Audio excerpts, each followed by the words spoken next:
محرم پر تو بہت بار بیان ہو چکا، اتنی بات صرف آپ کی خدمت میں رکھوں گا کہ قرآن کو فوکس کریں، قرآن ہمیں کیا کہہ رہا ہے۔ قرآن کیا کہہ رہا ہے؟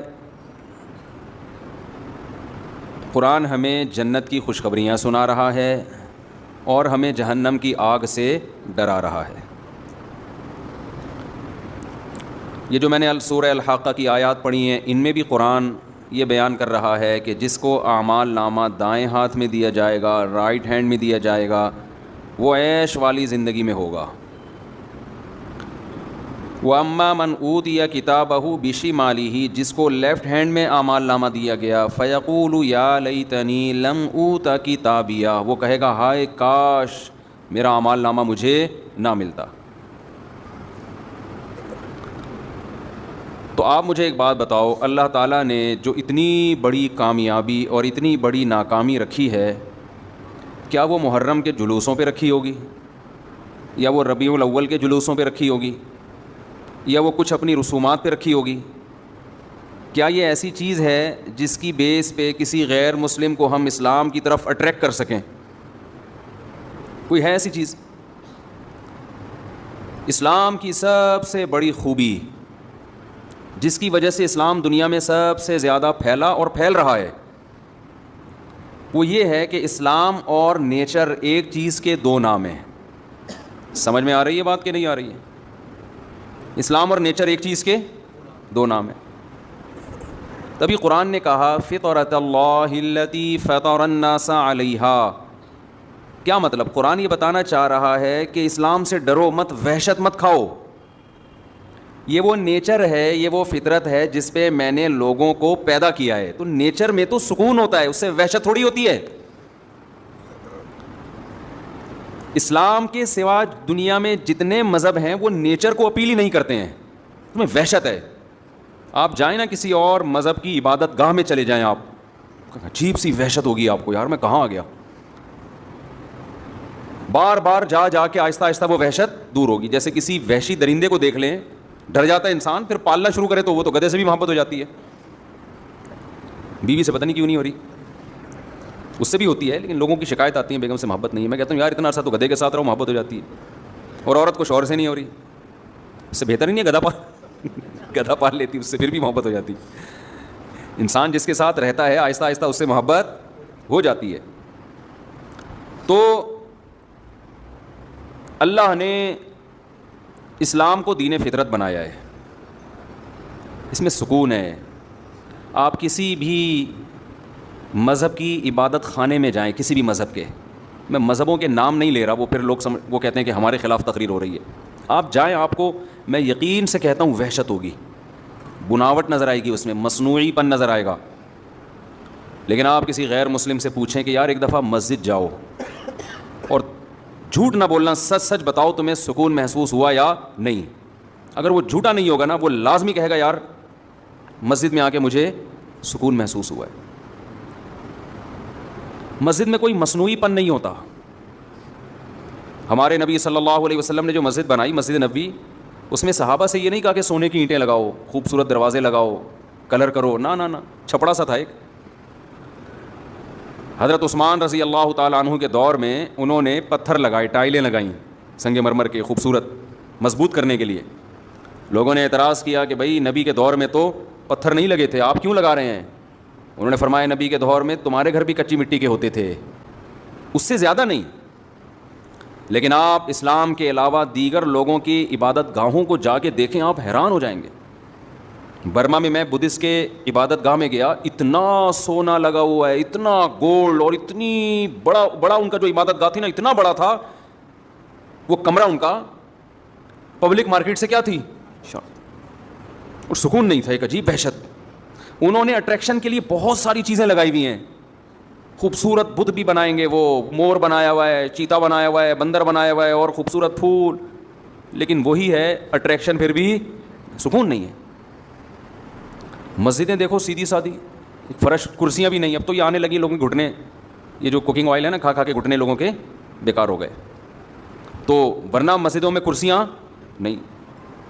مسجد میں سادگی کتنی ہے بھائی، بادشاہ اور وزیر اور چپڑاسی ایک ہی صف میں کھڑے ہوں گے. کوئی ہے اسلام میں کہ جی یہ والا ایریا جو ہے یہ بڑے لوگوں کا, یہ اس سے نہ سب ایک جیسے. کتنی سادگی رکھی گئی. اس کے باوجود اللہ نے روحانی سکون کہاں رکھا ہے؟ مسجد میں رکھا ہے.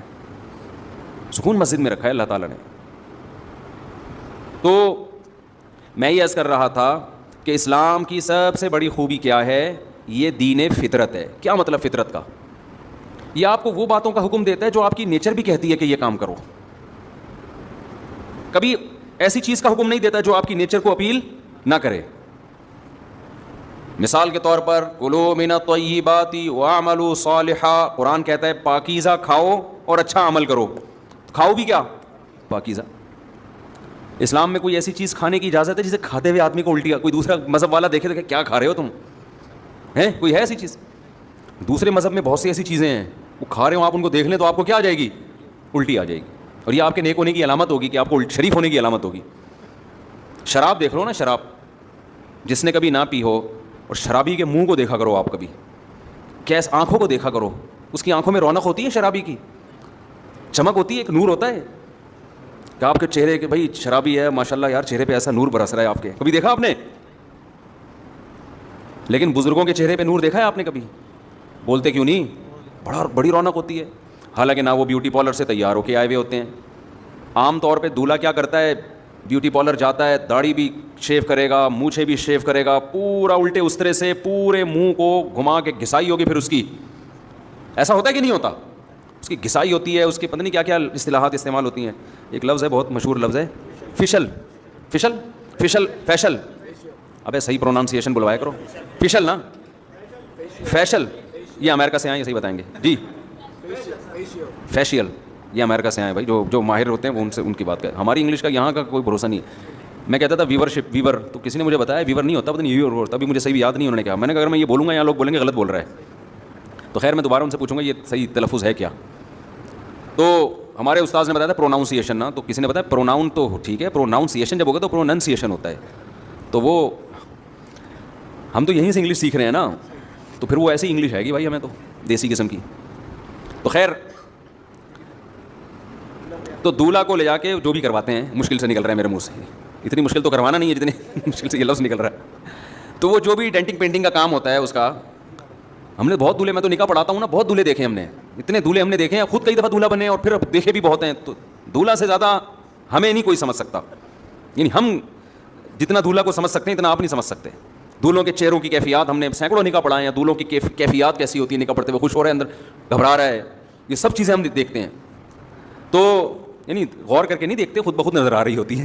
کسی کا تجسس کرنا ٹھیک نہیں. کس کو قبول ہے بولتے ہوئے پسینے چھوٹ رہے ہیں اور کون نارمل بیٹھا ہے. اچھا ایسے دولہے بھی ہم نے دیکھے ہیں بڑے خوش ہیں نا, ایسے بھی دیکھیں ٹینشن میں ہیں, گھبرا رہے ہیں, اور ایسے بھی دیکھیں نہ خوش ہیں نہ ٹینشن میں, بورنگ نہیں ہوتے, جیسے بورنگ نکاح ہو رہا ہے ان کا, ایسے بیٹھے ہوئے ہیں, قبول نہیں بولا جا رہا. میں نے کہا یار اس کو شادی کی کم وقت کو خوشی نہیں ہو رہی, نہ غم ہو رہا ہے, نہ ایسے نارمل ہو رہا ہے کہ جیسے کوئی کام ہی نہیں ہو رہا, ایسے ہی. تو اس سے انسان کا پتہ چلتا ہے کہ یہ بندہ ہے کس ڈیزائن کا آدمی. خیر, تو کیسے جا کے سج دھج کے بالکل ڈینٹنگ پینٹنگ کا کام ہوتا ہے, اچھے پھر بھی نہیں لگ رہے ہوتے. ہم تو ہر طبقے کے ساتھ بیٹھے ہیں, میں دنیا داروں کے ساتھ بھی رہا ہوں, علماء کے ساتھ بھی رہا ہوں. میں قسم اٹھا کے اگر یہ بات کہوں نا کہ غلط نہیں ہے, تو میں نے چہرے پہ رونق صرف اہل اللہ کے بزرگوں کے دیکھی ہے. اس کے علاوہ چہرے کی رونق مارکیٹ سے کیا ہے؟ شارٹ. کتنا ہی ڈینٹنگ پینٹنگ کا کام کروا لو, کم وقت اچھے ہی نہیں لگتے. پروفیسروں کو بھی دیکھا ہے ہم نے, لیکچرار کو بھی دیکھا ہے جن سے ہم نے پڑھتے رہے ہیں, حالانکہ ٹیچر تھے ہمارے, ٹیچر کا شریعت میں احترام ہے, لیکن چہرے پہ رونق نہیں ہے, سکون ہی نہیں نظر آتا چہرے پہ. اہل اللہ کے ساتھ بیٹھو, بزرگوں کے ساتھ, اتنی بڑی بڑی داڑیاں ہوتی ہیں ان کی. اب داڑھی اور یہ فشر جو ہے نا, جو بھی ہم فی الحال فشر فرض کر لیتے ہیں, پھر بعد میں اس کو رٹا لگا کے یاد کروں. فیشل سوری, شر تو رے آ گیا آخر میں. فیشل, داڑھی اور فیشل ایک دوسرے کے بالکل اگینسٹ ہے نا. فیشل کا تو مطلب ہی کہ چہرے پہ بال مارکیٹ سے بالکل شارٹ کر دو, بالکل ایسے لگے بالکل زبردست خوبصورت, اور داڑھی اس کے بالکل کیا ہے؟ اگینسٹ ہے. چہرے پہ بال ببر شیر کی طرح چہرہ بنا لیا آپ نے. لیکن ہم نے دیکھا ہے کہ یار جو تقوی والے علماء ہیں, ہر ایک کی بات نہیں کرنا میں, جو پرہیزگار ہیں, مولویوں میں تو ہر طرح کے لوگ ہوتے ہیں, ایک نمبر بھی ہوتے ہیں, دو نمبر بھی ہوتے ہیں, جو واقعی اللہ والے ہیں ان کی آنکھوں میں الگ سے ایک روب ہوتا ہے, ان کے چہرے پہ الگ سے ایک وقار ہوتا ہے. ہمارے شیخ حضرت مفتی رشید احمد صاحب رحمہ اللہ تعالیٰ, جب ہم نے فرسٹ ٹائم ان کو دیکھا نا, ہم ان کو بہت دیر تک دیکھتے ہی رہے. کہ یار کیا اللہ نے ان کو خوبصورتی دی ہے. حالانکہ ان کی ایج اس وقت تھی 75 سال یا 70 سال ہوگی. 70 سال میں تو ویسے بھی بندہ اچھا نہیں لگ رہا ہوتا, نہیں بوڑھا ہو چکا ہوتا ہے وہ. ہم کہا یار ان کے چہرے پہ رونق دیکھو, اور ایسا وقار, اتنا چہرے پہ رونق. آ کے بیٹھتے تھے, آدھا گھنٹہ بیٹھے رہتے تھے, بعض دفعہ آدھے گھنٹے میں کوئی بات بھی نہیں کرتے تھے, چپ خاموش محفل, کوئی شور شرابہ نہیں. آئے بیٹھے, دیکھا, نظر ڈالی, جو شاگرد بیٹھے ہیں نا ان پہ نظر ڈالی اس طرح سے, بڑے تھوڑا سا مسکرائے, اور دیکھ کے کوئی نیا بندہ آیا ہے تو اس سے سلام دعا کر لی, خیریت سے ہیں, بس پھر اپنے کام میں لگ گئے. وہ آدھے گھنٹے میں یار ایسا سکون ملتا تھا, نہ کوئی بات ہو رہی ہے, نہ کوئی شور شرابہ ہو رہا ہے, نہ کوئی میوزیکل شو ہو رہا ہے, نہ کوئی پینے پلانے کی محفل ہو رہی ہے. لوگ کہتے ہیں اس کے بغیر انسان خوشی نہیں رہ سکتا. آج کل یہی ہے نا یار, کوئی میوزک ہو, کچھ انٹرٹینمنٹ ہو, کچھ پینے پلانے کا موقع ہو, کوئی لڑکیاں وڑکیوں کے جھمیلے ہوں, اس کے بغیر لوگ کہتے ہیں ہمیں سکون نہیں ملتا. تو ہم نے تو یار ایسی محفلوں میں سکون دیکھا. ہم تو مس گیدرنگ والی شادیوں میں بچپن میں گئے ہیں, لیکن پھر ہم نے توبہ کر لی, چھوڑ دیا. ہم نے وہ ماحول بھی دیکھا ہے, زیادہ آگے کا ماحول نہیں دیکھا, وہ نائٹ کلبوں والا اللہ نے بچایا ہوا ہے. ٹھیک ہے نا, کہیں آپ سمجھے پتہ نہیں مجھ سے آپ کیا کچھ کر کے بیٹھے ہوئے ہیں. تو اس سے آگے نہیں گئے, بس اسی سے پہلے ہی ٹن لے کے آ گئے, اللہ نے بچا لیا. لیکن حقیقت یہ ہے کہ ایسا سکون حضرت کی محفل میں, ایسا سکون, بس صفائی بہت تھی. حضرت کے وائٹ کپڑے, اس میں ایک مکھی کے بیٹ کا بھی نشان نہیں ہوتا تھا, بے انتہا صفائی پسند تھے. آئے بیٹھے, تھوڑی دیر کوئی نصیحت کی, دو باتیں کی, دو بول بولے اور چلے گئے آدھے گھنٹے. ایک دفعہ میرے والد صاحب آئے مجھ سے ملنے کے لیے ہمارے مدرسے میں, تو ایک چبوترا سا بنا ہوا تھا حضرت کے دفتر کے باہر, وہاں بیٹھ گئے. تھوڑی دیر والد صاحب نے کہا, بیٹھنے کے بعد کہتے ہیں مجھے ایسا سکون مل رہا ہے یہاں پہ, حالانکہ خاموشی ہے. وہ کہتے ہیں نا پن سائلنٹ, کیا کہتے ہیں اس کو, پن ڈراپ سائلنٹ, یعنی پن کے گرنے کی بھی آواز نہ آئے, ایسی خاموشی, سب اپنے اپنے کاموں میں لگے ہوئے ہیں. تو میرے والد صاحب کہتے ہیں, ہم چونکہ سہارنپور کے ہیں نا, مظاہر علوم حضرت شیخ الحدیث مولانا زکریا رحمۃ اللہ علیہ کا جو مدرسہ تھا وہ ہمارے گھر کے قریب تھا, دادا کے گھر کے. تو میرے والد صاحب کہتے ہیں آج مجھے وہ سکون ملا ہے جو مظاہر علوم میں ملا کرتا تھا. وہاں بڑے بڑے اکابر تھے, بزرگ تھے, مولانا زکریا رحمۃ اللہ علیہ جیسے بزرگ تھے وہاں پہ. کہہ رہے ہیں بالکل وہ سکون مجھے آج محسوس ہو رہا ہے جو مجھے وہاں. حالانکہ کتنا فاصلہ سہارنپور اور کراچی میں, یہ ناظم آباد کے بیچوں بیچ وہ مظاہر علوم, لیکن سکون کی کیفیت کہتے ہیں دونوں جگہ کیسی ہے, سیم. کیوں, ماحول دونوں جگہ سیم ہے, بندے دونوں جگہ ایک ہی جیسے ہیں. سمجھ میں آ رہی ہے بات کہ نہیں آ رہی ہے؟ تو خیر کہاں سے کہاں بات چلی گئی. میں اصل بات جو آپ کے سامنے عرض کر رہا تھا وہ یہ کہ اسلام دین فطرت ہے. آپ فطرت پہ, مرد کو کہتا ہے داڑھی رکھو, لیکن نیچر ہے یہ. عورت کو کیا کہتا ہے, عورت والی صورت اختیار کرے. اگر اسلام الٹی بات کا حکم دیتا تو ٹینشن ہو جاتی نا. کیا خیال ہے, مردوں کو حکم دیا جاتا چوڑیاں پہنے, سینڈل پہنے اور وغیرہ وغیرہ, اور خواتین کو اس کے برعکس حکم دیا جاتا, تو الٹا کام ہو جاتا. لیکن ہو رہا ہے یہ دنیا میں. جو اہل مغرب ہیں ان میں مرد, میں تھائی لینڈ گیا 2 دفعہ جا چکا ہوں میں, بینکاک. قسم تو نہیں اٹھانی چاہیے, بڑی بات ہو جائے گی, لیکن اٹھائی جا سکتی ہے اس پہ. بسا اوقات بندے میں اور لیڈیز میں فرق, لیڈی میں فرق ہی نہیں پتہ چلتا کہ بندہ ہے کہ لیڈی ہے. پتہ نہیں, عورتیں مردوں جیسی بنی ہوئی ہیں, مرد خواتین جیسے بنے ہوئے, کیونکہ مذہب نہیں ہے نا, اسلام نہیں ہے. تو انسان پر جب آپ ڈال دیں گے کہ وہ اپنی مرضی کی لائف گزارے تو اپنا بیڑا غرق کر لیتا ہے, وہ برباد کر لیتا ہے اپنے آپ کو. ہم لوگ وہاں کیمپنگ کے لیے گئے, وہاں بڑا مشہور جنگل ہے, ہمارے ساتھ ڈیفینس کے لڑکے تھے, وہ وہیں کے ہیں, اللہ ان کی عمر میں برکت دے. انہوں نے مجھے بڑا وزٹ کرایا, گھمایا پھرایا, مجھے لے گئے جنگل میں. ہم نے کیمپنگ کی, رات جنگل میں گزاری. تو ہم عشاء کے بعد لکڑیاں جلا کے کھانا پکا رہے تھے. تو مجھے بڑا شوق تھا کہ یار یہاں کے لوگوں سے ملوں, یہاں کا کلچر کیا ہے, ان کے گھروں میں جاؤں, کیسے رہتے ہیں. بچے تو ان کے ہوتے نہیں ہیں, تو اتنے بڑے بڑے بنگلوں میں رہتے کیسے ہیں, ان کے بڑے بڑے بنگلے تھے. میں نے بہت کہا یار مجھے اندر لے کے جاؤ ان کے گھروں میں. انہوں نے کہا لیڈیز ہیں. میں نے کہا تو میں کیا کروں, میں تو لیڈیز سے جا کے پوچھوں گا نا, کہ وہ تو پردہ کرنا لیڈیز کا کام ہے نا. ان سے پوچھوں گا یہ تمہارا ہسبینڈ ہے, یہ تمہاری وائف ہے, یہ بچے کہاں ہیں, بچے رہتے کیسے ہیں, کیا کرتے ہیں صبح. کلچر کو دیکھنے کا شوق تھا مجھے, وہ ہر آدمی کو ہوتا ہے. تو بنگلوں میں تو ہم گئے نہیں. تو میں نے کہا چلو جنگل میں یہاں کیمپ لگے ہوئے ہیں, کھلے کیمپ تھے, کوئی دیواروں کے بغیر. ایسا نہیں ہم کسی کی پرائیویسی میں گھس رہے ہوں, دیواریں پھلانگ کے جا رہے ہوں. تو کیمپ میں قریب میں جو کیمپ تھا, میں نے ان کو لڑکوں کو لیا, ہم جا کے ذرا انٹرویو لیتے ہیں ہم ان سے کہ یہ کیسے رہتے ہیں, کیا ان کی سوچ ہے. جب دیکھو ہمیں تو بڑا تاج, ہمارے سامنے تو ایک ہدف ہے نا, ہم کیوں پیدا ہوئے ہیں آخرت کے لیے. تو میں چاہتا تھا, یہ تو آخرت کو مانتے ہی نہیں ہیں, یہ ان کا دنیا میں, ان کا اس بارے میں, ان کے دماغ میں ہے کیا, اس سوال کا ان کے پاس کیا جواب ہے کہ ہم دنیا میں کیوں آئے, کن اصولوں کو سامنے رکھ کے لائف گزارتے ہیں یہ لوگ. یہ بہت بڑا سوال ہے جو انسان کو بے چین کرتا ہے. میں نے کہا ذرا میں ان سے گپ شپ لگاؤں گا, ان کا کلچر پوچھوں گا, کھاتے کیا ہیں, رہتے کیا ہیں. تو مجھے ہمارے قریب ہی کیمپ میں 2 لیڈیز نظر آئیں, وہ بیٹھی ہوئی کھانا پکا رہی تھیں. تو ہم نے لڑکوں کے لیے ہم نے کہا چلو ان خواتین سے انٹرویو لیتے ہیں. ہم آ جاؤ بھائی, میرے جو تھائی زبان مجھے آتی نہیں, تو وہ جو ڈیفینس کے لڑکے تھے وہ تھائی بھی جانتے اور اردو بھی. ہم نے کہا آپ آ گئے جی ہم. تو انہوں نے پہلے میرا تعارف کروایا کہ یہ مولانا صاحب ہیں, یہ ایک روحانی پیشوا ہیں وغیرہ وغیرہ, تعارف کروایا تاکہ وہ ہم سے بات چیت کے لیے آمادہ ہو جائے, اور یہ انٹرویو لینا چاہتے ہیں آپ سے. تو اب 2 لیڈیز بیٹھی ہوئی ہیں, وہ کیا کر رہی ہیں, انہوں نے کوکر رکھا ہوا ہے, اس میں پانی بوائل ہو رہا ہے, دیگچی میں پانی بوائل ہو رہا ہے, تو فش, وہ لوگ فش بہت کھاتے ہیں, مچھلی ڈال رہی ہیں اس میں نا. تو مجھے ایک چیز تو یہ پتہ چلی کہ یہ لوگ اس طرح سے مچھلی کھاتے ہیں, وہ ڈائریکٹ مچھلی کیا کر رہے ہیں, صاف کر کے بوائل کر کے. اب میں نے سوال جواب پوچھنا شروع کیا, ہاں بھائی آپ کا نام, آپ کا نام. پھر انہوں نے کہا آپ کوئی روحانی پیشوا ہے, میں نے کہا جی. انہوں نے کہا آپ ہمارے لیے دعا کریں کہ ہمارے اولاد ہو جائے. میں نے کہا جی میں دل سے دعا کرتا ہوں, اللہ آپ کو اولاد دے. تو میں نے کہا یہ دونوں لیڈیز ہیں, یہ دونوں کے ہسبینڈ کے اولاد نہیں ہو رہی, تو یہ دونوں خاتون ہیں, تو اولاد نہیں ہو رہی. تو میں نے کہا آپ کے نہیں ہو رہی, آپ کے بھی نہیں ہو رہی, دونوں کے نہیں. انہوں نے کہا یہ میرے ہسبینڈ ہیں. میں نے فوراً کہا ساتھیوں سے اردو میں ان کو سمجھ, میں نے کہا اسی لیے تو نہیں ہو رہی, پتہ ہی نہیں چل رہا کہ بیوی کون ہے اور سارا شوہر کون ہے. میں نے فوراً وہ لڑکوں سے کہا, میں نے کہا سمجھ میں آ گیا کیوں نہیں ہو رہی, ان کو بولو آپ کا روحانی علاج میں کوئی وہ نہیں ہے. ہمارے ہاں آؤ, بندے کا پتہ چلتا ہے بندہ ہے, بیوی کا پتہ چلتا ہے عورت, عورت پوری عورت نظر آئے گی, اس میں اٹریکشن عورت ہونے کی وجہ سے. آدمی پورا لگے گا کیا ہے, مرد کا بچہ ہے, آدمی ہے. عورت اس میں مرتے ہی اس کے مرد ہونے کی وجہ سے, مرتی اس وجہ سے ہے. آواز سے پتہ چلے گا, اس کی داڑھی سے پتہ چلے گا, اس کی چال سے, اس کی گھن گرج سے, اس کے لباس سے. ہمیں پتہ ہی نہیں چل رہا, سالے دونوں بیٹھے ہوئے اور کہہ رہے ہیں کہ سالے کہیں کے دونوں ایک جیسے, ہم لیڈیز سمجھ رہے ہیں دونوں کو. تو خیر ہم نے کہا بھائی کسی اور کیمپ میں دعا دے دی, اللہ کرے کہ آپ دونوں کی اولاد ہو جائے. لیکن مجھے چاہ رہا تھا کہ ان کو میں نصیحت کروں تھوڑا سا, یار تو آدمی ہے تو تھوڑا آدمی نظر آنا, تو بھی ویسے ہی بنا ہوا ہے. تو یہ سب میں نہیں ہوتا, بہت سے غیر مسلم بڑے مرد نظر آتے ہیں, میں اس کی بات, لیکن یہ چیز ان میں آہستہ آہستہ پھیل رہی ہے, یہ بہت ہو رہا ہے. جنس تبدیل کروا لینا اپنی, یہ چیز تو ان میں کامن ہے.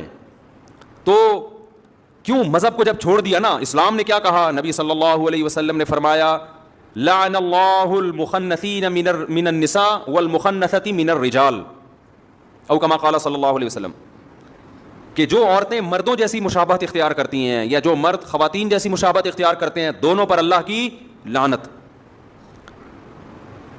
اب آپ کو پتہ ہے دنیا میں جنس تبدیل کروا لینا یہ کچھ کامن سا مسئلہ بن چکا ہے. سعودی عرب میں الحمدللہ بڑا اچھا قانون پاس ہو گیا. وہاں ہمیں لوگوں نے بتایا کہ یہاں بھی یہ فیشن آ رہا تھا یورپ سے, کہ لڑکیاں جو ہے وہ جینس کی پینٹیں پہن رہی ہیں, اور مردوں والے یعنی مردوں والے ہولی اختیار کر رہی ہیں, اور مرد جو ہے نا لیڈیز والے, یہ تو سب چیزیں امپورٹ ہو رہی ہیں نا. تو وہاں ایک اچھا لا پاس ہو گیا کہ جس نے بھی اس طرح کی حرکت کی نا, وہ 6 مہینے کی سزا ہے اس کو. جیسے قطر نے پابندی لگا دی نا, فٹ بال کا میچ ہوگا لیکن یہ کچھ چھوڑپن نہیں ہوگا اس میں, وہ یہ جو لیسبین ٹائپ کی عورتیں ہوتی ہیں یا جو اس طرح کا کوئی جو ہومو سیکچولیٹی کو فروغ دینے والی کوئی جو ان کے مخصوص قسم کے جھنڈے ہوتے ہیں, یہ کسی کو الاؤ نہیں ہے. تو خاندانی کام کیا قطر نے. خیر, تو میں آپ سے عرض کر رہا ہوں اسلام کی سب سے بڑی خوبی کیا ہے, یہ آپ کو کس پہ لے کے آتا ہے, آپ کی نیچر پہ لاتا ہے, اس سے آپ خوش رہتے ہیں. اور اسلام کے علاوہ جتنی دعوتیں جتنی تحریکیں وہ سب آپ کو نیچر سے ہٹا رہی ہیں. خوب اچھی طرح سمجھ لو, زنا انسان کی نیچر نہیں ہے, انسان کی نیچر فیملی میں رہنا ہے. یہ جو گرل فرینڈ بوائے فرینڈ کا دنیا میں, انڈیا میں پہلے نہیں تھا, انڈیا میں تو بہت عام ہو گیا girl friend boy friend. Indians یہ سمجھ رہے ہیں یہ ہماری عیاشی ہے, آپ کو پتہ نہیں ڈپریشن کے مریض بنو گے کچھ وقت کے بعد جا کے. کسی قوم کو ڈپریشن اور اسٹریس کا مریض بنانا ہو نا, خودکشیوں کو ریشو بڑھانا ہو, اس قوم میں نکاح کا سسٹم ختم کر کے گرل فرینڈ بوائے فرینڈ کا سسٹم لے آؤ. بلکہ نکاح کو ختم ہی نہ کرو, گرل فرینڈ بوائے فرینڈ کو پروموٹ کرو, نکاح خود بخود ختم ہو جائے گا, اور اس کے بعد انسان میں اور درندوں میں کوئی فرق نہیں رہے گا. یہ مزے 2 دن کے اچھے ہوتے ہیں, اس کے بعد ڈپریشن میں جاتا ہے آدمی. دیکھو اللہ نے 2 قسم کے جانور پیدا کیے. کچھ جانور ایسے ہیں جو پیرنگ کی شکل میں رہتے ہیں, پیر ہوتے ہیں ان کے, اور کچھ جانور ایسے ہیں گدھے گھوڑے جیسے. یہ جانوروں میں بھی ملتا ہے آپ کو. کبوتر اور کبوتری یہ پیر بنا کے رہتے ہیں, جوڑا بنا کے رہتے ہیں. اگر آپ ان کو جوڑا نہ بنانے دو, کبوتر کی نیچر متاثر ہوگی کہ نہیں ہوگی؟ کیا وہ خوش ہوگا اس میں؟ وہ بالغ ہوتے ہی اپنے لیے جوڑا تلاش کرتا ہے کہ مجھے ایک عدد وائف چاہیے, کبوتری چاہیے. کبوتری بالغ ہوتے ہی کیا تلاش کرتی ہے؟ دونوں کا جب ریلیشن ہوتا ہے تو نہ کوئی کبوتری بیچ میں گھستی ہے اور نہ کوئی بولو کبوتر, یہ نہیں گھس سکتے, سوال ہی پیدا نہیں ہوتا. یہ دونوں رہتے ہیں انڈے بچے بڑے کر کے. پھر اگر بیوہ ہو جائے کبوتری, پھر وہ کوئی کبوتر تلاش کرتی ہے, یا اگر وہ رنڈوی ہو جائے, رنڈوا ہو جائے, شناختی کارڈ میں لکھا ہے رنڈوا, وہیں سے ہم نے سیکھا ہے بھائی, ہمارے کوئی ایسا کوئی باپ دادا سے کوئی ایسے الفاظ ہمیں وراثت میں نہیں ملے. شناختی کارڈ میں جب بھی آپ فارم فل کرو نا تو پوچھا جاتا ہے اگر آپ خاتون ہیں تو بیمہ ہیں, اگر آدمی ہے تو رنڈوا ہے کہ نہیں ہے. تو میں نے پہلے سوچا یار یہ تو بہت بڑی گالی دے رہے ہیں ہم لوگوں کو, یہ کیا کہہ رہے ہیں. پھر پتہ چلے رنڈوا اس کو بولتے ہیں جس کی بیوی مر جائے اور وہ شادی نہ کرے. میں نے کہا بالکل صحیح کہا, اس کو کمبخت کا یہی نام ہونا چاہیے. جو بیوی کے بغیر زندگی گزارے وہ رنڈوا ہی اچھا ہے. میں نے کہا یہ نادرا والوں نے زندگی میں ایک کام بڑا خاندانی کیا, اس کو جو رنڈوا کا لقب دیا ہے نا, کیونکہ آپ اگر بیوی مر گئی اور آپ پھر بھی بیوی کے بغیر ہیں تو یہ اس کے آپ کے خاندانی ہونے کی دلیل نہیں ہے, یہ اس کی علامت ہے کہ آپ کو خاندانی آدمی نہیں ہو. اللہ یہ کہ ایج زیادہ ہو جائے تو ایک الگ بات ہے. جوان آدمی بیوی کے بغیر شریف بھی ہو, بیوی کے بغیر بھی رہے, تھوڑا کسی پہ میں الزام نہیں لگا رہا لیکن یہ تھوڑا مشکل کام ہے. تو خیر جانوروں میں ایسے ملتے ہیں, مچھلیوں میں ایسی مچھلیاں ہیں تو پیرنگ کی شکل میں رہتے ہیں. مچھلیاں پیر بنا کے, بہت سی مچھلیاں, بہت سے جانور ایسے ہیں. اکثر جو تمیز کے جانور ہوتے ہیں نا وہ پیر بنا کے رہتے ہیں, پھر وہ اپنے بچوں کی پرورش کرتے ہیں. پینگوئن کا آپ نے سنا ہوگا, وہ پیر بنا کے رہتا ہے. تو اللہ تعالیٰ نے انسان کو اشرف المخلوقات بنایا. تو اللہ نے انسان کی جو لائف ہے نا کہ ان کی نسل کیسے بڑھے گی, اس کے لیے دونوں راستے تھے کہ بھائی یا تو گدھے گھوڑوں کی طرح ان کو چھوڑ دیا جائے یا پیرنگ کی شکل میں رکھا جائے. تو مہذب راستہ کون سا تھا؟ پیر بنا کے. تو اللہ نے انسان کی فطرت کیا بنا دی؟ بولو نا, یہ بنا دی کہ پیر بنا کے رہے گا. ایسا نہیں ہو گدھے گھوڑوں کی طرح کبھی ادھر منہ مار رہا ہے, نا نا نا نا, پیر بنا کے. تو تہذیب نکاح میں ہے اور زنا کیا ہے؟ بد تہذیبی. بد تہذیبی میں سکون نہیں ہے. چند مثالیں دے کے بات سمجھا کے جلدی سے بات کو سمیٹتا ہوں میں. دیکھو بے لباسی میں سکون ہے یا لباس میں ہے؟ ننگے پتنگے گھومتے رہو آپ, حالانکہ آزادی تو بے لباس ہونے میں. آپ کو یار کیا تکلف سے اٹھ کے پینٹ استری کر رہے ہیں, شلوار پہ ناڑا ڈال رہے ہیں, کیا مصیبت ہے. گورا دیکھو کتنا آزاد ہے, کتنا آزاد ہے. گوروں کے اتنے وہ بھی نہیں ہے لیکن ہو رہے ہیں آہستہ آہستہ, کتنے آزاد ہیں, کوئی تکلف ہی نہیں ہے. ٹھیک ہے آزادی اور سکون اسی میں ہے کہ لباس کی ٹینشن ختم کر دو, لیکن یہ سکون 2 دن کا ہے. حقیقت میں آپ اس سے کیا ہو جاؤ گے؟ بے سکون. کچھ ٹینشنیں ایسی ہیں جو وقتی ٹینشن ہے لیکن ہمیں بڑی ٹینشن سے بچاتی ہے. لباس انسان کی نیچر ہے, فطرت ہے. لباس میں جو سکون ملتا ہے وہ بے لباسی میں نہیں ملتا, یہ نیچر ہے. بتاؤ نہانا ٹینشن ہے یا نہائے بغیر زندگی گزارنا؟ وقتی ٹینشن تو نہانے میں ہے یا نہیں ہے؟ آپ کو غسل خانے میں جانا پڑتا ہے, شاور کھولنا پڑتا ہے, نہانا پڑتا ہے, صابن وابن شیمپو استعمال کرنا, پھر سردی ہے تو گرم پانی, پھر تولیے سے آپ نے پوچھا, پھر آپ گھر سے پوچھنے کے بعد نکلے. یہ ساری ٹینشن ہے نا. آزادی تو اس میں یار اس ٹینشن سے اپنے آپ کو بچاؤ یار, چھوڑو یار نہانا وہانا, گندے میلے کچیلے رہو. لیکن میلا کچیلا رہنا چونکہ بد تہذیبی ہے, لہذا اس میں وقتی طور پر تو آپ کو فائدہ ہوگا کہ آپ نہانے کی ٹینشن سے بچ رہے ہیں, لیکن اس چھوٹی سی ٹینشن سے بچنے کے بعد آپ بڑی ٹینشن میں آ جاؤ, سکون نہیں ملے گا. آپ نہا دھو کے جب تیار ہوتے ہیں, صاف ستھرے لباس پہنتے ہیں, ایسا سکون انسان کو ملتا ہے نا, ایک عجیب سی فیلنگ ہوتی ہے, اس کی فیلنگ ساری چینج ہو جاتی ہیں اس کی. وجہ کیا ہے کہ نہانا اور اچھا لباس پہنا اس کا تعلق کس سے ہے؟ تہذیب سے. جو بھی تہذیب والی زندگی ہوگی نا, وقتی ٹینشن ہوگی لیکن اس کے اثرات کیا ہوں گے؟ سکون والے ہوں گے. تو اسی طرح یاد رکھو, یہ جو گرل فرینڈ کا سیٹ اپ ہے نا, ادھر فلانی لڑکی کو پٹا لیا, اس سے دوستی کر لی, اس سے زنا کیا, اس لڑکی نے بھی آپ سے زنا کیا, اور پھر بعد میں میوچل انڈرسٹینڈنگ سے شادی بھی کر لی. یہ بھی ہو رہا ہے بعض دفعہ 10 سال کر. نا دماغ سے نکال دو کہ آپ کو وہ سکون ملے گا جو ایک ایسے آدمی کو بیوی جب بناتا ہے جس نے عورت سے اپنے آپ کو بچا کے رکھا. اس کی زندگی میں پہلی عورت وہ آتی ہے جو اس کی بیوی بن کے آئے. خدا کی قسم اس کے جو جذبات اور اس کے گھر بسانے کا جذبہ اور اس میں جو بیوی سے محبت, اسی طرح وہ عورت جس کی زندگی میں پہلا مرد آیا ہو, شوہر بن کے آیا ہو, ان دونوں میں جو آپس میں ریلیشن ہوتا ہے, گرل فرینڈ بوائے فرینڈ میں منہ مارنے والے کتے بلی کی طرح, گدھے گھوڑوں کی طرح, وہ اس سکون اور اس لائف کا, اس تہذیب کا تصور کر ہی نہیں سکتے. وہ میں تبھی کہتا ہوں خدا کی قسم, ان کی لائف میں جو مولوی یا مولویوں جیسے ہوں, میں 2 نمبر مولویوں کی بات نہیں کر رہا, پھر فوراً لوگ کہتے ہیں یہ مولوی دیکھو یہ کیا کر رہا ہے, یہ مولوی دیکھو. بھائی میں 1 نمبروں کی بات کر رہا ہوں. ان کی زندگیوں میں جو سکون ہوتا ہے گھریلو لائف میں, بیوی سے محبت, بچوں سے ان کو محبت ملتی ہے, وہ سکون ایک عام آدمی اس کا تصور نہیں کر سکتا. بات لے کے چلا تھا وہ یہ کہ جو ہم محرم میں جو کچھ کر رہے ہیں, خدا کی قسم اللہ نے 1.25 لاکھ پیغمبروں کو اس کام کے لیے نہیں بھیجا کہ جو محرم میں یہ کرے گا وہ جنت میں جائے گا, جو یہ نہیں کرے گا وہ کہاں جائے گا؟ جہنم میں جائے گا. یہ جو کچھ آج کل ہو رہا ہے, حلیم کی دیگیں, سینہ پیٹنا, کالے کپڑے, سبیلے. میں ابھی آ رہا تھا گھر والوں کو پہنچا کے, تو 1 گھنٹے کا سفر ہم نے 3 سے 4 گھنٹے میں طے کیا ہے. ادھر گئے تو وہاں سے روڈ بلاک, ادھر گئے تو وہاں سے روڈ بلاک, ادھر سے نکلے. میں سوچ رہا تھا یار یہ ہمارے پیغمبر کی تعلیمات یہ ہیں کہ جو راستے میں پڑا ہوا کانٹا نہیں اٹھاتا نا, تو وہ ایمان کے آخری درجے پہ بھی نہیں ہے. کانٹے سے کتنی تکلیف ہوتی ہے, زیادہ سے زیادہ چبھ جائے گا, نکال کے پھینک دو, اور اس چبھنے سے گناہ بھی معاف ہوتا ہے. حدیث میں آتا ہے 1 کانٹا بھی چبھتا ہے تو 1 گناہ معاف ہوتا ہے. تو اس کانٹے کو جو نہ ٹریفک کو روک رہا ہے, لوگ اس کانٹے سے ٹاپ کے بھی گزر سکتے ہیں, اس سے گلی بند نہیں ہو رہی اس کانٹے سے, وہ اگر پڑا ہوا ہے نا اور آپ اٹھاتے نہیں ہو اس کانٹے کو, تو پیغمبر کے مطابق آپ ایمان کے آخری درجے پہ بھی نہیں ہو. حدیث میں آتا ہے ایمان کے نا 70 سے زیادہ شعبے ہیں, سب سے اعلیٰ شعبہ تو کلمہ توحید ہے, اس سے بڑی اسلام میں کوئی نیکی نہیں ہے. سب سے کم درجہ کیا ہے؟ اماطۃ الاذی عن الطریق, راستے میں کوئی بھی تکلیف دہ چیز ہے, کانٹا پڑا ہوا ہے, کوئی پتھر رکھا ہوا ہے, اس کو راستے سے ہٹا دینا, ڈالنا نہیں, راستے سے. یہ بہت اہم حدیث ہے, بس یہ بیان کر کے میں بیان ختم کرتا ہوں. اس کو راستے سے اگر آپ نے نہیں ہٹایا تو اس کا مطلب آپ ایمان کے 73ویں مقام پر بھی نہیں ہو, بے ایمان ہو. سیدھا سیدھا ترجمہ یہ ہوگا حدیث کا, وہ بے ایمان ہے. وہ اسلام کے دعوے میں سچا نہیں ہے, وہ جھوٹ بولتا ہے کہ میں مسلم ہوں, کیونکہ مسلم ہونے کے لیے کچھ تو کرے نا. دیکھو ایک آدمی کہتا ہے میں ہندو ہوں, نہ وہ گائے کا پیشاب کو مقدس سمجھتا ہے, نہ وہ گائے کو مقدس سمجھتا ہے, نہ وہ کبھی مندر جاتا ہے, نہ کبھی کسی پنڈت سے وہ جو بھی ہوتا ہے جا کے ان کی آشیرواد لینا کہلاتے ہیں, کیا کہتے ہیں, وہ بھی نہیں کرتا, نہ وہ ہولی وہ جو ان کی جو ہوتا ہے کچھ بھی نہیں کرتا. تو ہندو کہیں گے تو بھائی تو کس بات کا ہندو بنا ہوا ہے, کہیں گے نا کچھ تو تھوڑا سا تو ایسا کر, کوئی لک تو آئے نا, تھوڑا سا ہندو لگے تو.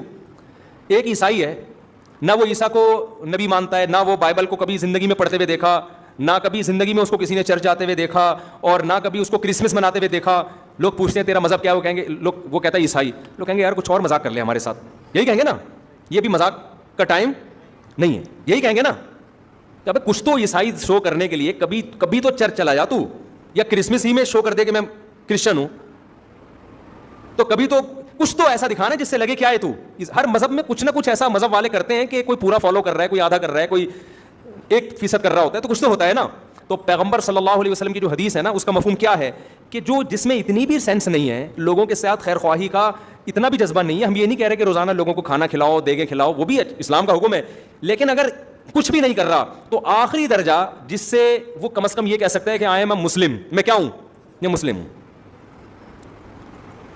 تو میں یعنی اتنا دکھانے کے لیے نا, آخری مقام یہ کہ کمبخت جب تو راستے میں جا رہا ہے نا اور کانٹا نظر آئے, تجھے پتا ہے کسی کے چبھ سکتا ہے, یہ کوئی پتھر نظر آیا تجھے پتا ہے کہ یار کسی کی ٹھوکر لگ جائے گی, اس کو اٹھا کے, ہم یہ نہیں کہہ رہے کہ ایدھی سینٹر میں جمع کراؤ جا کے, اس کو اٹھا کے تھوڑا کیا کر دو, سائڈ پہ کر دو. اتنا بھی اگر تمہارے اندر جذبہ نہیں ہے تو اس اپنے آپ کو مسلم کہنے کے تکلف کی بالکل ضرورت نہیں ہے. سمجھ میں آ رہی ہے بات کہ نہیں آ رہی؟ یہ حدیث کا صحیح ترجمہ کر رہا ہوں میں, صحیح حدیث کا صحیح ترجمہ. اب آپ مجھے ایک بات بتاؤ, اس کانٹے سے گلی بند ہو رہی تھی؟ بولو نا. ٹریفک جیم ہو رہا تھا اس سے, کسی عورت کا حمل ضائع ہو رہا تھا اس میں, کوئی ہارٹ پیشنٹ ہسپتال پہنچنے سے پہلے مر رہا تھا, کچھ بھی نہیں ہو رہا تھا, اور وہ پھینکا بھی نہیں آپ نے, پھینکا کسی اور نے. حدیث میں کسی اور کی بھی غلطی تلافی کون کرے گا؟ آپ. وہ بے وقوف ہے تو آپ تھوڑی بے وقوف ہیں. اس کانٹے کو اگر آپ نے راستے سے نہیں ہٹایا, اس پتھر کو سائڈ پہ نہیں کیا, تو حدیث کے مطابق آپ کیا ہیں؟ صحیح ترجمہ یہ کہ بے ایمان ہیں آپ. مجھے بتاؤ, جو کانٹا پھینک رہا ہو راستے میں وہ کیا ہوگا؟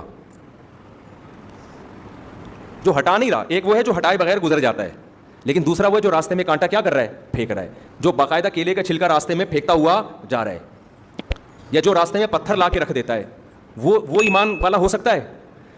بولو نا بھائی. یہ تو اس سے بھی زیادہ بدبخت ہے کہ جو کانٹا پراپر طریقے سے پھینک رہا ہے باقاعدہ. نبی تو جو نہ ہٹائے اس کو مومن نہیں کہہ رہے, جو پھینکے وہ کہاں سے مومن ہو گیا؟ اور آپ بتاؤ جو وہ کام کرے, حالانکہ اگر کوئی کانٹا پھینک کے چلا جاتا ہے اس سے بھی ٹریفک جیم نہیں ہوتا ہے, گلی بھی بند نہیں ہوتی, گلی میں بھی محلے میں لوگ زیادہ سے زیادہ کانٹا پھلانگ کے چلے جائیں گے, کوئی بڑا نقصان نہیں ہو رہا. بہت بڑا نقصان یہ ہوگا کہ وہ لگ جائے گا کسی کے, یہی ہوگا, اس سے زیادہ کچھ نہیں. وہ تو نکال کے پھینک دے گا باہر, یہی ہوگا نا. لیکن آپ مجھے بتاؤ, ایسی ایکٹیویٹیز ربیع الاول ہو یا محرم ہو یا سفر ہو یا کوئی بھی ہو, میرا مقصد کسی مکتبہ فکر پہ طنز کرنا نہیں ہے, میرا مقصد اسلام بتانا ہے. وہ میں کروں تو بھی غلط ہے, وہ شیعہ کریں تو بھی غلط, وہ بریلوی کریں تو بھی غلط, وہ اہل حدیث کریں تو بھی غلط, وہ دیوبندی کرے تو بھی غلط, وہ کوئی بھی کرے تو بھی غلط ہے. وہ کیا ہے؟ ایسا کام کرنا جس سے راستے کیا ہو جائیں, بند ہو جائیں, جس سے آپ کے پورے ملک کا نظام کیا ہو جائے, معطل. تو کیا یہ پیغمبر کی تعلیمات ہو سکتی ہیں؟ یہ ربیع الاول میں بھی غلط ہے. آپ جا رہے ہوتے ہیں, اچانک یہاں سے راستہ بند, پولیس والے کہہ رہے ہیں ادھر سے جاؤ, ادھر سے گئے وہاں سے راستہ بند, ادھر سے جاؤ. 1 گھنٹے کا سفر 2 3 گھنٹے میں, اور بعض دفعہ تو پہنچتے ہی نہیں ہے لوگ, کیونکہ راستے تو محدود ہیں نا. تو یہ جو ہم گلیاں بند کروا رہے ہیں, پوری روڈیں جام کروا رہے ہیں, یا تو آپ کہہ سکتے ہیں کوئی بڑا مطالبہ ہو نا آپ کے پیش نظر, تو بڑی مصیبت سے بچنے کے لیے اسلام کہتا ہے چھوٹی مصیبت کو برداشت کیا جائے. آپ نے ملک میں انقلاب لے کر آنا ہے جی, آپ حکومت کے خلاف کوئی دھرنا دے رہے ہیں, بہت بڑا دھرنا, اور آپ کا خیال ہے کہ یہ حکومت باقی رہی تو ملک کا بیڑا غرق ہو جائے گا. یہ بڑے مفاد کے پیش نظر چھوٹا مفاد کیا رہا ہے؟ بولو, برداشت. جیسے گلی میں کنسٹرکشن کا کام ہو رہا ہے, روڈ ڈل رہی ہے, اس میں آپ پورا کنٹینر لا کے کھڑا کر دیا, اب متبادل راستہ دے دیا, کیونکہ بھائی روڈ بن رہا ہے نا, تو یہ بڑے مفاد کے پیش نظر آپ گلی بند کر رہے ہیں. تو اسلام کا اصول ہے بڑے فائدے کے پیش نظر چھوٹا نقصان برداشت کیا جاتا ہے. تو سیاسی سطح پہ کوئی سمجھتا, وہ تو سیاسی دھرنے بھی صرف اپنے کرسیوں کے لیے ہوتے ہیں, لیکن اگر کسی ملک میں خیال ہے بھائی یہ گورنمنٹ کا گرانا ضروری ہے, اس کے لیے بڑا دھرنا دینا ضروری ہے, وہاں ہم اس کو اپریشیٹ کریں گے, یار یہ بہت بڑے مفاد کے لیے چھوٹا نقصان برداشت کیا جا رہا ہے. ربیع الاول یا محرم یا دوسرے مہینوں میں جو مذہبی رسومات تو نہیں, اس میں کون سا بڑا مفاد ہے ہمارے سامنے؟ اس میں ہم کیا دے رہے ہیں انسانیت کو؟ کیا حضرت حسین کی یہ تعلیمات ہیں؟ کیا رسول اللہ صلی اللہ علیہ وسلم کی یہ تعلیمات ہیں جو ہم ربیع الاول میں کر رہے ہوتے ہیں, جو محرم میں کر رہے ہوتے ہیں؟ کیا صحابہ کرام کی یہ تعلیمات ہیں؟ وہاں تو اس کا خیال کیا جا رہا ہے کہ تہجد کے وقت نبی صلی اللہ علیہ وسلم اٹھتے ہیں, اس کا خیال کرتے ہیں آپ کی کسی زوجہ کی آنکھ نہ کھلے. آپ جب گھر میں داخل ہوتے رات کے وقت سلام اتنی آہستہ آواز سے کرتے کہ کوئی جاگ رہا ہے تو جواب دے دے, سو رہا ہے تو اس کی آنکھ نہ کھلے. اور یہاں آپ دیکھیں ادھر روڈ بلاک, ادھر روڈ, اور یہ سب چیزیں مذہب کے نام پہ ہو رہی ہیں. چائنا میں یہی ہوا, چائنا میں مذہبی آزادی دی گئی, مسلمانوں نے ناجائز فائدہ اٹھایا, دھرنے جلوس, یہ چائنا نے پابندی لگا دی. کیا لگ گئی وہ پابندی. تو اسلام تو میرے بھائی اتنا خیال کر رہا ہے کہ کسی کے کانٹا اگر چبھ گیا نا تو اللہ آپ کے ایمان کو ایمان قرار نہیں دیتا. آپ کی مسٹیک ہے, حالانکہ پھینکا نہیں, آپ نے اٹھایا کیوں نہیں. جو کرنے کے کام ہے وہ کیے نہیں جا رہے. کرنے کے کام کیا ہیں؟ کلوا من الطیبات, کھاتے ہوئے دیکھو حلال کھا رہا ہوں کہ نہیں کھا رہا. واعملوا صالحا, عمل کرتے ہوئے دیکھو جائز عمل کر رہا ہوں کہ ناجائز کر رہا ہوں. اسی پہ پورا اسلام ہے. انہی دو چیزوں کا نام اسلام ہے. قیامت میں انہی کے بارے میں سوال ہوگا, اس کے علاوہ کسی اور چیز کے بارے میں آپ سے سوال بولو نہیں ہوگا. اگر آپ کسی اور طرح سے تیاری کر رہے ہیں اپنے آپ کو عاشق رسول یا عاشق اہل بیت کہنے کے لیے تو یہ آپ کا درد سر ہے. اللہ آپ سے اس پیپر کے بارے میں سوال پوچھے گا جو اللہ نے آپ کو دیا. آپ ایگزامینیشن ہال میں بیٹھے ہو, فزکس یا کیمسٹری کا پیپر ہے, وہ پیپر آپ کے سامنے آیا کہ جی اس کے 100 نمبر, اس کے 100 نمبر. آپ نے فزکس کے علاوہ جو معلومات آپ کے پاس تھی نا میتھمیٹکس کی, وہ ساری آپ نے اس میں چھاپ دی. اور بڑی مشکل معلومات, آپ نے سی اے کیا ہوا تھا, بہترین اکاؤنٹنٹ تھے آپ نے اکاؤنٹنگ کی ایکویشنز اور اس کی جو وہ ایسی زبردست خاندانی 20 صفحے لکھ کے آگے, جو ایسی نالج لکھ کے آگے جو کسی کے پاس بھی نہیں تھی. ایگزامینر کیا کرے گا؟ آپ کو انڈا دے گا. آپ ایگزامینر کے پاس پہنچ گئے, یار میں نے اتنی محنت کی ہے, اتنا مشکل پیپر میں نے لکھ کے آیا ہوں, اور یہ میں سی اے کر کے میں نے یہ تیاری کی ہے. چارٹرڈ اکاؤنٹنٹ بننا کوئی آسان کام نہیں ہے. اس کے بعد میں نے یہ لکھا اور میں نے یہ کیا, اور وہ جو فزکس جو کر کے آیا وہ 2 منٹ کا کام تھا. ایکویشن انہوں نے یاد کی ہوئی تھی رٹا لگا کے, اور کچھ ایکویشن یاد کی ہوئی تھیں, وہ سب کر آ کے آ گئے. اور میری اتنی مشکل کام آپ نے 0 دیا. کہا کہ بھائی آپ جو مرضی کر کے آئے ہو, ہم تو آپ سے وہ پوچھیں گے جو ہم نے آپ کو پیپر میں دیا تھا. ہر پیپر کے نمبر تھے, اس کا آپ نے جواب لکھا, تو آپ اپنی افلاطونیاں بخراتیاں جو مار کے آئے ہو یہ ہمارا ہیڈیک نہیں ہے. اس نے کہا ہم سے بھی اسی کے بارے میں سوال ہوگا, کیا خیال ہے؟ تو اللہ میاں جی جو ہمیں پیپر دیا ہے نا, اس میں محرم کے جلسے جلوس, بولو چپ ہو جاتے ہو پتہ نہیں کیوں, نہیں ہے. اس میں ربیع الاول کے جلوس اور کیک کاٹنا اور ڈسکو ڈانس جو ہو رہا ہے آج کل, وہ نہیں ہے. نبی سے محبت کا یہ والا طریقہ ایکسیپٹیبل ہے ہی نہیں. قیامت کے دن اللہ مانے گا ہی نہیں اس کو. اللہ کہے گا تمہاری چاہے اس میں شہید ہو جاؤ, آپ ماتم کرتے کرتے خون نکلا مر گئے, کوئی شہادت نہیں ہے, خودکشی ہے. آپ کہہ سکتے ہیں اللہ میں حسین کے غم میں رو کے میں نے یہ سب کچھ کیا. اللہ کہیں گے تمہیں کس نے کہا تھا یہ کرو؟ حسین کی محبت میں نے کب کہا تھا؟ میں نے کہا تھا حسین سے محبت میں حسین کو فالو کرو. حسین کی تو داڑھی تھی, سیدنا حسین ابن علی رضی اللہ عنہ کی. حسین ابن علی رضی اللہ عنہ تو ظلم کے خلاف ڈٹ گئے, کمپرومائز نہیں کیا. اور ہم میں کتنے لوگ ظلم کر رہے ہیں, بیوی پہ ظلم, بچوں پہ ظلم, قوم پہ ظلم, ملک پہ ظلم. کتنے لوگ ہیں دفتروں میں ٹائم پہ نہیں پہنچتے اور تنخواہ پوری لیتے ہیں. یہ ریاست پہ ظلم کر رہے ہیں کہ نہیں کر رہے؟ ظالم بن کے آپ ماتم کر رہے ہو اور آپ یہ کہہ رہے ہو کہ حسین خوش ہو جائیں گے, نبی خوش ہو جائیں گے. نہ نہ نہ, کوئی بھی خوش نہیں ہوگا میرے بھائی. ان حرکتوں سے شیطان خوش ہو سکتا ہے, بدعت کی وجہ سے. وہ کہے گا تم نے اپنی آپ کو ایسی چیزوں میں کھپا دیا جس کا نہ تم کو دنیا میں کوئی فائدہ ہے اور نہ تم کو آخرت میں, بلکہ مزید گناہ اس لیے ہے کہ ان چیزوں سے غیر مسلم اسلام سے دور ہوگا. کبھی بھی غیر مسلم یہ منظر دیکھ کر اسلام کے قریب نہیں ہو سکتا. غیر مسلم مسجد میں آئے, آپ کو نماز پڑھتا ہوا دیکھے, اسلام سے محبت ہوگی. غیر مسلم آپ کا رمضان دیکھے, صبح سحری میں جاگنا, افطاری کا وقت, محبت ہوگی. غیر مسلم آپ کی قربانی دیکھے, غیر مسلم آپ کا نکاح کا نظام دیکھے, آپ کا فیملی سسٹم دیکھے, رشتہ داری جوڑنا دیکھے, باپ کی خدمت کرنا دیکھے, آپ کا حج دیکھے, آپ کا عمرہ دیکھے, اٹریکٹ ہوگا وہ دین کی طرف. نہ آپ کا ماتم دیکھ کے اٹریکٹ ہوگا, وہ کہے گا یار یہ کیا وحشیانہ عمل ہے, یہ تو ہیومن رائٹس کے خلاف ہے. تو اس لیے اپنے آپ کو چاہے شیعہ ہو چاہے سنی ہو, ایران میں بھی ماتم پہ پابندی ہے, پتہ ہے آپ کو, کھلے عام نہیں کر سکتے. آپ کو ان چیزوں سے اپنے آپ کو بچانا ہے. اور کلوا من الطیبات, ہمیں جو اللہ نے پیپر دیا اس میں 2 ہی چیزوں کا سوال ہوگا, کھا کیا رہا ہے, کر کیا رہا ہے. سمجھ میں آ رہی ہے بات؟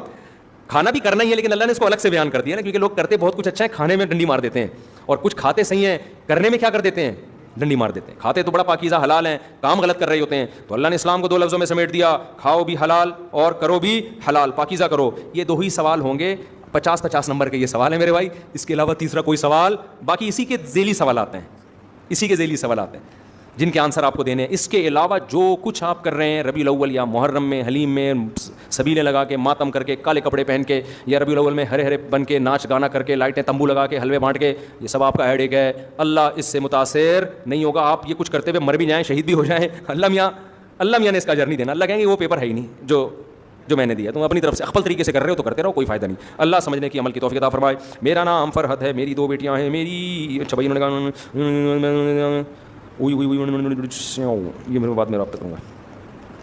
اچھا بھائی مفتی صاحب ہمارے استاذ کے لیے دعا کرو, ان کی شادی ہو جائے, میں حیدرآباد سے پڑھنے کے لیے آیا ہوں, میرے لیے دعا کریں, میرا دل لگ جائے, ان کا دل پڑھائی میں لگ جائے, استاذ کی شادی ہو جائے. اللہ سے دعا ہے کہ دونوں کے کام ہو جائیں, ان کے استاذ کی شادی ہو جائے اور ان کا دل پڑھنے میں لگ جائے. شادی کر لیں تو پڑھنے میں خود بخود دل لگے گا. جب آپ شادی کر لیں گے تو کتاب میں زیادہ دل لگے گا بیوی کے پاس بیٹھنے میں کم دل. رپورٹ ہے یہ, میں نہیں کہہ رہا ایسا ہونا چاہیے, لیکن جو رپورٹیں آ رہی ہیں مارکیٹ میں وہ اسی قسم کی آ رہی ہیں. سلام کے بعد عرض ہے کہ اللہ کے ناموں میں سے خدا کا لفظ نہیں ہے تو ہم کیوں استعمال کرتے ہیں؟ اللہ کے صفاتی نام ہیں, تو وہ جو صفاتی نام ہے نا اللہ کے, رحمان رحیم کریم, تو یہ سارے صفاتی نام یہ عربی میں ہیں, تو یہ محدود نہیں ہے کہ صرف یہی ہیں. جتنے بھی کوئی بھی صفاتی نام ہو جن میں اللہ کی تعریف ہو, چاہے وہ اردو میں ہو, چاہے فارسی میں ہو, چاہے کسی بھی زبان میں ہو, تو جائز ہے. تو خدا کا مطلب بھی جو مستقل بالذات ہو, جو مستقل بالذات ہو. یہ اردو میں یہ کانسیپٹ ہے اس لفظ کا, جو گاڈ ہو, جو معبود ہو. اب لوگ کہتے ہیں خدا اصل میں فارسی سے وہاں سے نکلا ہے, یہ یوں تھا, تو بھائی بھاڑ میں جائے جس سے بھی نکلا ہو. اب کس معنی میں استعمال ہو رہا ہے؟ زبان یہ نہیں دیکھتی کہ یہ لفظ کہاں سے چلا تھا, کن مراحل سے گزر کے کیا ہوا ہے. زبان یہ دیکھتی ہے ابھی کس معنی میں یوز ہو رہا ہے. ڈکشنری میں بھی نہیں دیکھنا چاہیے زبان کو کہ خدا کا ڈکشنری میں مطلب کیا ہے. خدا کا مطلب جب لوگ یوز کرتے ہیں اس وقت اس کا مطلب کیا ہے, تو بس یہی ہے. ڈکشنری بھی عوام سے لیتی ہے, نہیں یاری بات سمجھ میں. ڈکشنری والا یہ نہیں پہلے الفاظ کے مطلب لکھے پھر لوگ وہاں سے لیں, ایسا نہیں ہوتا. لوگ کسی لفظ کو کسی معنی میں استعمال کرتے ہیں, پھر ڈکشنری لکھی جاتی ہے اور اس میں اس کا ترجمہ لکھا جاتا ہے. مطلب اردو میں وہی ہے جو انگلش میں گاڈ کا مطلب ہے. سمجھتے ہو گاڈ کسے کہتے ہیں؟ معبود کو, جس کی عبادت کی جائے, جو کائنات کو بنانے والا, کریٹر, خالق. تو خالق اردو عربی کا لفظ ہے یا نہیں؟ بنانے والا. اور معبود بھی عربی کا لفظ ہے. تو یہ عربی کا یا تو معبود کا ترجمہ اردو میں ہے یا خالق کا ترجمہ ہے. آج کل کتابوں میں نہ جائیں, کتابوں میں تو بہت کچھ لکھا ہوا ہے خدا وہاں. بھائی جو بھی تھا نا, اب تھوڑی ہے, صحیح ہے نا. جیسے ایک صاحب نے کہا کہ ٹائی جو ہے نا وہ 200 سال پہلے انگریزوں نے صلیب کا نشان تھا اور یوں تھا پھر یوں تھا. میں نے کہا سب تھا ہو چکا ہے. اب ٹائی کا مطلب ہے صبح آفس جانے سے پہلے اچھی طرح ڈیسنٹ طرح کے بن گئے, یہ مطلب ہے. اب وہ صلیب ولیب, تبھی تو جیپنیز بھی ٹائی لگاتے ہیں, اور جو عیسائی نہیں ہیں ہندو بھی لگاتے ہیں ٹائی, حالانکہ وہ تو صلیب کو نہیں مانتے. تو ہم کیوں خام ان لوگوں کو پیچیدگیوں میں ڈالیں؟ جب ٹائی صلیب کا نشان جس وقت تھا اس وقت ٹائی استعمال کرنا کیا تھا؟ حرام. اگر یہ تھا, میں نہیں کہہ رہا یہ تھا, مان لیا جائے, لیکن اب جب نہیں ہے تو اب دیکھا جائے گا ٹائی کس معنی میں استعمال ہو رہی ہے. سمجھتے ہو کہ نہیں سمجھتے؟ مثال کے طور پر کسی زمانے میں پاجامہ کا لفظ بہت برا تھا, فرض کر لو, صحیح, پاجامہ کہتے تھے, بہت بڑی گالی تھی. اب آپ نے بیگم کو کہا بیگم میرا پاجامہ لے کر آؤ. بیگم کو وہ پاجامہ, وہ ڈکشنری میں لکھا ہوا ہے 300 سال قبل مسیح پاجامہ الو کے پٹھے کو کہتے تھے. تو آپ, یہ میں ریسرچ سے ثابت کر رہی ہوں, گوگل میں ریسرچ کیا, پاجامہ الو کے پٹھے کو کہتے تھے, پاجامہ اس کو کہتے تھے, پاجامہ اس کو کہتے تھے, اور فلاں کی رپورٹ, ڈاکٹر ذاکر نائک کی تحقیق وغیرہ وغیرہ, وہ ایسی تحقیقات کرتے. ایک مثال دے رہا ہوں, فلاں کی تحقیق اتنی میں نے ثبوت پیش کر دی ہے پاجامہ الو کے پٹھے کو کہتے ہیں. تو آپ پاجامے کو کائنڈلی کچھ اور کہا کریں. آپ کیا کہیں گے؟ بیگم یہ تھے, اب پاجامہ پاجامے کو کہتے ہیں, اس کے علاوہ کسی اور چیز کو بولو نا, نہیں کہتے. تو لغت, زبان یہ دیکھتی ہے یہ لفظ اب کس معنی میں یوز ہو رہا ہے. تو اب جو خدا کا لفظ ہے وہ گاڈ کے معنی میں یوز ہوتا ہے, اور گاڈ خدا کے معنی میں یوز ہوتا ہے. اور گاڈ کا مفہوم جو پبلک کے ذہن میں ہے وہ یا تو معبود ہے یا کریٹر. میں اس لیے کہہ رہا ہوں کہ ہو سکتا ہے کوئی مجھے حوالے بھیجے کہ گاڈ ڈکشنری میں دیکھیں, وہ اس نے آکسفورڈ سے ایک ڈکشنری چھپی ہے, اس میں گاڈ کا یہ مطلب لکھا. بھاڑ میں جائے, ہمیں کیا پبلک کس معنی میں استعمال کر رہی ہے. تو گاڈ کا مطلب کیا ہے؟ معبود کو جس کی عبادت کی جائے, یا کریٹر کو جس نے کائنات کو بنایا ہے. تو کریٹر, خالق عربی میں ہے نا. تو یہ قرآن و سنت میں کہیں بھی نہیں لکھا کہ اللہ کی جو صفات ہیں وہ عربی میں ہی آپ نے ان کو پروناؤن کرنا ہے, کسی اور لینگویج میں نہیں کر سکتے. یہ ایسا نہیں ہے. سمجھتے ہو؟ مثال کے طور پر آپ اردو میں اللہ کی تعریف کرو, جو بخشنے والا, کہ کوئی اللہ کا نام رکھ لے بخشنے والا. تو کیا بخشنے والا کیوں کہہ رہے ہو؟ عربی میں تو یہ لفظ ہے, تو عربی میں کیا اردو میں ہے, تو اس کا مطلب وہی ہے جو غفار کا مطلب ہے, مغفرت کرنے والا. تو یہ ضروری نہیں ہے کہ ہم اللہ کے صفاتی نام عربی میں ہی پکاریں, وہ انگلش میں بھی ہو سکتے ہیں. موسٹ مرسیفل کہتے ہیں کہ نہیں کہتے؟ رحم دل, رحم کرنے والا. تو ٹھیک ہے, موسٹ مرسیفل کہہ لو آپ اس کو, بہت زیادہ رحم کرنے والا. تو اسی طرح اردو میں گاڈ, انگلش میں گاڈ ہے, اردو میں کیا ہے؟ خدا ہے. تو یہ جائز ہے, کوئی گناہ نہیں ہے اس میں. ہاں اللہ کا نام استعمال کرنا وہ زیادہ بہتر ہے کہ آپ وہی لفظ استعمال کریں جو قرآن نے استعمال کیا, وہ زیادہ بہتر ہے. تو اس میں کوئی حرج نہیں. اب صلواتوں کا لفظ دیکھو, اردو میں گالیوں میں استعمال ہوتا ہے نا, اتنی صلواتیں سنا کے چلا گیا, حالانکہ عربی میں تو صلوات کا معنی رحمتیں اور برکتوں کی دعائیں ہیں. اب آپ کو یہ تو کافر ہو گیا, اس نے صلوات جو درود کے معنی میں استعمال ہوتا ہے اس نے گالیوں کے معنی میں استعمال کیا, اتنے مقدس لفظ کی توہین کر دی. او بھائی, اب جب یہ صلوات جب اردو میں ہے تو یہ عربی والا رہا نہیں ہے, یہ گالیاں ہی ہیں, صلواتیں سنا کے چلا گیا. جب عربی میں آئے گا تو اس کا مطلب کچھ اور ہوگا. عرض ہے کہ لوگوں نے چاند میں زمینیں خرید لی ہیں, ہمارے لیے دعا کریں اللہ میں دنیا میں رہنے کے لیے گھر دے دے. دل سے دعا ہے میرے بھائی, جو چاند پہ جا رہا ہے وہ بھی قبر کے گڑے میں جائے گا, آپ بحریہ ٹاؤن میں جا کے بھی قبر کے گڑے میں جاؤ گے, اس لیے زمین پہ جگہ مل جائے ٹھیک ہے, نہیں ملے تو زیادہ ٹینشن لینے کی ضرورت نہیں ہے. 2 بالش کی زمین انشاءاللہ آپ کو مل جائے گی. رات اندھوری کا بڑا خاندانی شعر ہے, 2 گز صحیح لیکن میری ملکیت تو ہے. اے موت تو نے مجھ کو زمیندار کر دیا, اے موت تو نے مجھ کو واقعی پراپرٹی دے دی, 2 گز کی زمین دے دی, لیکن اب وہ میری ملکیت, اب کوئی بھی مجھے وہاں سے نہیں نکالے گا. باقی ساری زمینیں جب آپ کروڑوں کی خریدتے ہو پبلک اب آپ کی اولادیں نکال دیتی ہیں, اب جنازہ ہو گیا نکلو اب یہاں سے. تو 2 گز صحیح لیکن میری ملکیت تو ہے, اے موت تو نے مجھ کو زمیندار کر دیا. لیکن کراچی کے قبرستان میں قبر بھی آپ کی زمین نہیں ہے, آپ مرے فوراً اگلے دن آپ کی پرزے ورزے نکال کے بیچ دیتا ہے. تو اب وہ بھی ہمیں پتہ نہیں ہے ہمیں ہماری ملکیت میں ہے یا نہیں, اس لیے ٹینشن نہ لیا کریں میرے بھائی. دل سے دعا ہے اللہ آپ کو کوئی پراپرٹی دلا دے, گھر دلا دے, دعا ہے میری. مفتی صاحب خیر ہوئی ہے کہ ای کوڈ کے جائز ہے بھائی. ای کوڈ اور جتنے بھی کھانے پینے کی چیزوں میں کوڈ ہوتے ہیں نا, ان میں سور کی چربی ہے یا نہیں ہے, اس کے بارے میں جامعۃ الرشید کی ایک ادارہ ہے حلال فاؤنڈیشن, گوگل پہ لکھیں حلال فاؤنڈیشن جامعۃ الرشید. جب جائیں گے وہاں کانٹیکٹ نمبر آئے گا, ان سے پوچھیں. باقاعدہ ایک ریسرچ سینٹر کھولا ہوا ہے جو پوری دنیا میں یہی ریسرچ کرتا رہتا ہے بیٹھ کے. میری بہن کا نکاح ہو چکا ہے پر ان کے شوہر کا گھر نہ ہونے کی وجہ سے اس میں دیر ہو رہی ہے. آپ سے دعا ہے کہ آپ دعا کریں کہ گھر تعمیر ہو, جلدی رخصتی ہو جائے. دل سے دعا اللہ آپ کی ہمشیرہ کا گھر بسائے خیر و عافیت خوشیوں کے ساتھ. اگر کوئی شخص گالی دے تو بولے تو بدلے میں ہم اسے گالی دے سکتے ہیں, مار سکتے ہیں, گالی نہ دیں. گالی دیں گے آپ کی زبان گندی ہو جائے گی بلا وجہ. چھوٹی موٹی گالی الو کا پٹھا ٹائپ کی یہ چل سکتی ہے. اس کے علاوہ جو آج کل مارکیٹ میں جو گالیاں چل رہی ہے نا وہ بہت ڈینجرس ہے, وہ نہ دیں. نہ مارے تو اچھا ہے, ویسے ماریں گے تو اور دے گا. وہ زیادہ گالیاں کھانے کا شوق ہے تو مار دیں. یہ کیسے ہو سکتا ہے کوئی حدیث قرآن کے خلاف ہو اور کوئی ایک حدیث دوسری حدیث کے خلاف ہو؟ فقہا یہ اصول بیان کرتے ہیں کہ جب حدیث قرآن کے خلاف ہوگی تو قرآن کو لیا جائے گا, دو حدیثیں آپس میں ایک دوسرے کے خلاف ہوں گی تو جو شریعت کے موافق قاعدے کے موافق ہو اس کو لیا جائے گا. اس پہ لوگ اشکال کرتے ہیں قرآن حدیث کے خلاف کیسے ہو گئے. دیکھو قرآن حدیث ایک دوسرے کے خلاف ہوتے نہیں ہیں, بعض دفعہ ہمیں اپنی فہم سے لگ رہے ہوتے ہیں, سمجھ رہے ہیں, یا بعض دفعہ ایک ناسخ ایک منسوخ ہوتا ہے. ایک شریعت کا بعد کا حکم ہوتا ہے, ایک پہلا حکم ہوتا ہے, ہمیں پتہ نہیں ہوتا ان میں پہلے کون سا ہے اور بعد میں کون سا ہے, تو اس سے ہمیں لگتا ہے ایک دوسرے کے معارض ہیں. یا مفہوم ہمیں جو سمجھ میں آ رہا ہوتا ہے اس سے ہمیں ٹکراؤ لگ رہا ہوتا ہے, حالانکہ اللہ کے علم میں دونوں کا مفہوم ایک ہوتا ہے. تو ہمیں اپنے علم کے مطابق بعض دفعہ ٹکراؤ نظر آتا ہے, تو اس کو فقہا کہتے ہیں کہ دونوں ایک دوسرے سے ٹکرا رہے ہیں تو پھر کس کو لیا جائے گا, سمجھتے ہیں, ہماری حیثیت کے حساب سے.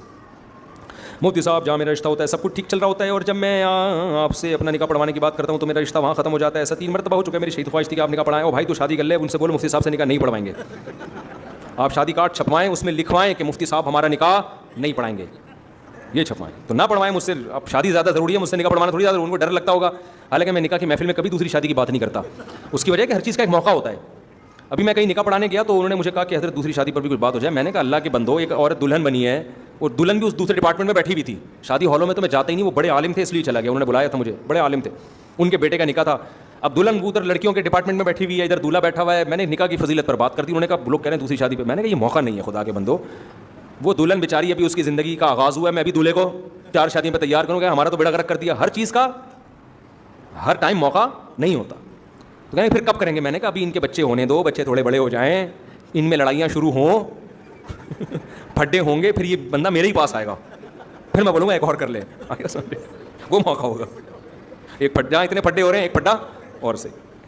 بھائی اشفاق صاحب کی والدہ کی صحت یابی کے لیے دعا کریں اور ان کے کاروبار میں برکت کے. دل سے دعا ہے جی اللہ ان کی والدہ کو صحت بھی عطا فرمائے, ان کے کاروبار میں بھی اللہ برکت دے.